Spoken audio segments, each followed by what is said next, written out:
I'm going to show you the cabling of our panel board here. As you can see, these two cables here are for the ground floor panel and for the first floor panel.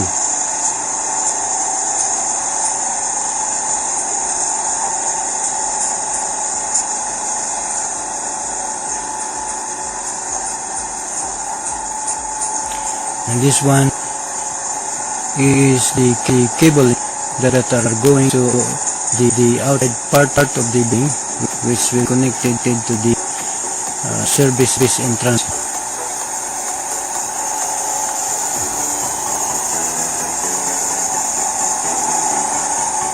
I'm going to show from the outside.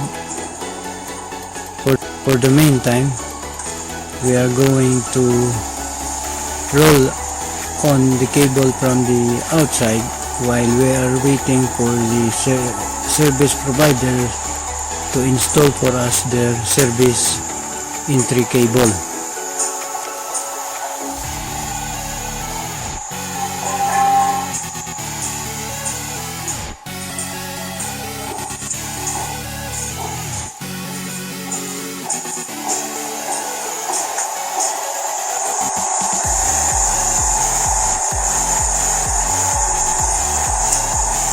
And then from here, we have three cables here. One cable is going to the elevator shaft at the rooftop. There, that one there.